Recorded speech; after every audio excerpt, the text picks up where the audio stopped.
En tant que cliente de nombreux services, boutiques, prestations, je me désole de plus en plus devant une spécialité bien française qui est le no-service.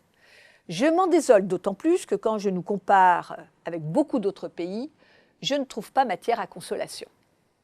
Les étrangers qui voyagent en France et qui dépensent sont souvent étonnés, voire choqués du traitement qu'ils subissent dans bon nombre de commerces.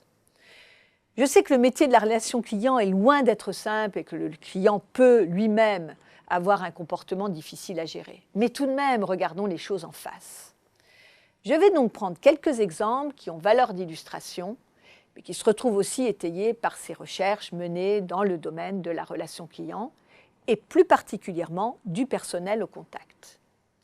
Ces situations correspondent chacune à une situation de service dégradé avec une stratégie de comportement de la part de ceux dont la mission est le contact client. Premier exemple, je m'adresse à un service après-vente pour comprendre la procédure de suivi de mon dossier. La personne en face de moi n'a visiblement pas les infos. Elle ne tient pas non plus à les obtenir, soit parce qu'elle s'est déjà heurtée à cette situation en vain, soit parce qu'elle n'a pas envie de s'embarrasser d'une tâche qui ne lui appartient pas, soit parce que ma tête ne lui revient pas ou qu'elle est fatiguée. Elle adopte alors la stratégie de neutralité. Elle revêt un masque et dépersonnalise la relation, en se cantonnant à la prestation stricto sensu. C'est la caricature de l'attitude bureaucratique, avec le refuge du règlement ou de la procédure. Je n'obtiendrai rien, sauf à perdre mon calme. De guerre lasse, j'abandonne, mais avec amertume et ressenti. Deuxième cas, je suis à un comptoir pour payer ou pour récupérer un document ou demander une information. Il y a plusieurs personnes derrière ce fameux comptoir, mais aucune ne semble désireuse de me prendre en charge. J'attends depuis de longues minutes, hésitant à interpeller l'une ou l'autre, au risque de les fâcher et de mal démarrer ma relation.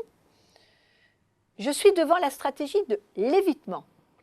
Cela se traduit par « je ne vous vois pas ». Cette attitude est typique de la queue. Le prestataire va soit vaquer à d'autres occupations qui requièrent visiblement toute sa concentration et lui interdisent de voir les gens qui attendent. Manipulation informatique, brassage ostentatoire de documents, messages chuchotés à ses collègues. Ou bien, il se concentre de façon exagérée sur la personne dont il s'occupe, sans chercher à donner aucun signe, soit d'excuse, soit de demande de patience aux personnes en attente. Vive le smartphone! Troisième cas de no-service. J'attends pour passer ma commande au café et tous les serveurs ou équipiers sont occupés à leur discussion privée, ignorant superbement leurs clients. C'est la protection par le groupe. Les prestataires sont dans l'entre-soi, de façon ostentatoire, manifestant soit du mécontentement, les plaintes sur leurs conditions de travail ou vis-à-vis du management, soit des plaisanteries et des connivences, montrant bien au client qu'il ne fait pas partie du cercle. Il y a lui et eux. J'attends, je pars, j'interpelle. Dans tous les cas, une expérience pas très agréable. Quatrième exemple. Arrive mon tour pour avoir une information.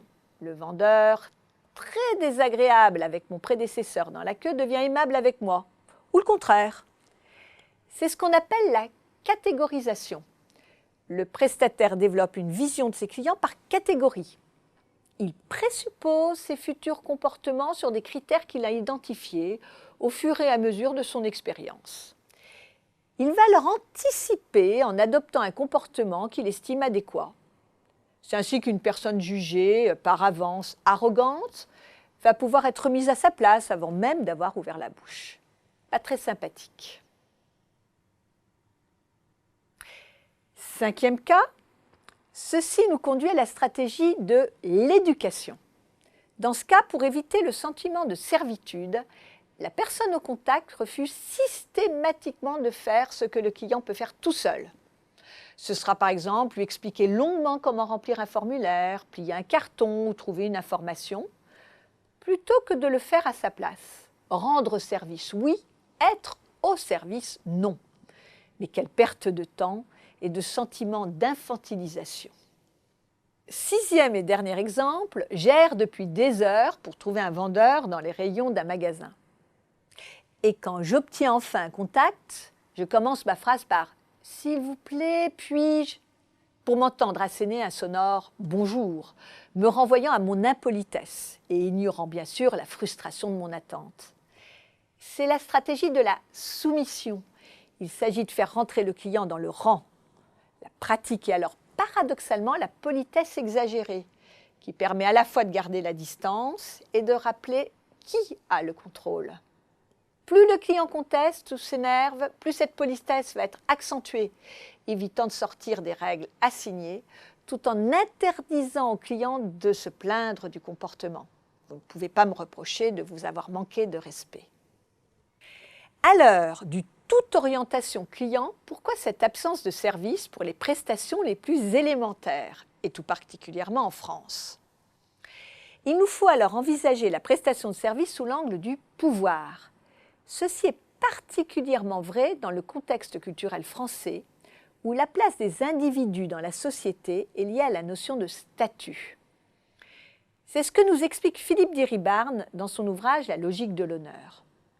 En France, nous dit-il, il y a un clivage permanent entre ce qui est noble et ce qui est vil, et dans la culture française, il n'y a qu'une frontière très fragile entre service et servitude. D'où la difficulté très forte à développer la notion de service en France, où la stratification sociale est fondée sur le rapport de classe. Rendre service, qui est un acte choisi et valorisant, se transforme très vite entre être au service d'eux, avec toutes ces dimensions de contrainte.